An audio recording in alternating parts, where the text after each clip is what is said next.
నమస్తే welcome to AV news. Janagama జిల్లాలోని station Ghanpur నియోజకవర్గ పరిధిలో ఐకేపీ ఆధ్వర్యంలో ఏర్పాటు చేసిన ధాన్యం కొనుగోలు కేంద్రాన్ని జిల్లా కలెక్టర్ రిజ్వాన్ బాషా షేక్, అదనపు కలెక్టర్ రోహిత్ సింగ్లతో కలిసి స్టేషన్ గన్పూర్ ఎమ్మెల్యే కడియం శ్రీహరి సందర్శించి పరిశీలించారు.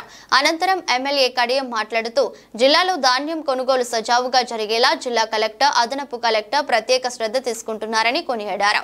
ఈ ప్రభుత్వం రైతులు ప్రభుత్వమని, రైతులకు ఎలాంటి ఇబ్బందులు కలగకుండా ఈ పరిశీలనలో ఎమ్మెల్యే వెంట సంబంధిత అధికారులు, సిబ్బంది తదితరులు ఉన్నారని తెలిపారు.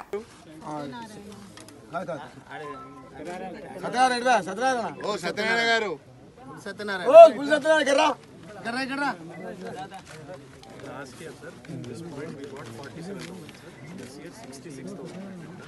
132 crores we have deposited. Last year we deposited 40 crores. 3 times.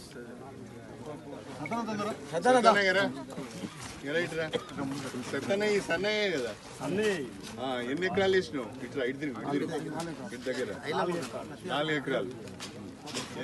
ఎంత ఇది? ఎన్ని బస్తాలు అవుతాయి? ఈ ఎకరాన 25 నుండి 30 బస్తాలు. క్వింటాల్స్? క్వింటాల్ కదా, 25 క్వింటాల్. 25 క్వింటాల్ అవుతుందా? నాది కాలేదు కదా మరి. నాది 18 క్వింటాల్ అయింది.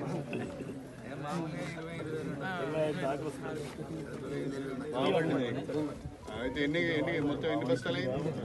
మొత్తము 200 బస్తాలు. 200 బస్తాలు అంటే క్వింటాల్ ఎంత అవుతాయి? దాదాపు 140 అవుతుంది. 140 క్వింటాల్ అవుతుంది. 2320. అమ్మా, ఇప్పుడు మీరు ఇప్పుడు మీ ఐకేపీ ద్వారా ఇప్పటి వరకు ఎన్ని క్వింటాలు కొన్నారు? 3,000 చిల్లర కొన్నాను సార్. 33,300 చిల్లర. 33,330 క్వింటాల్స్ కొన్నారు. ఎంతమంది రైతులు? 48 మెంబర్స్. వాళ్ళందరికీ ఎంతమందికి డబ్బులు జమ అయినాయి? ఇప్పుడు 2 ట్రక్ షీట్స్ పెండింగ్ ఉన్నాయి సార్. మిగిలిన అందరికి 46 మెంబర్స్ వచ్చాయి. 2 ఉన్నాయి సార్. చూసారు 46 మందికి పేమెంట్ అయ్యింది. బోనస్ ఎంతమందికి వచ్చింది? బోనస్ అంటే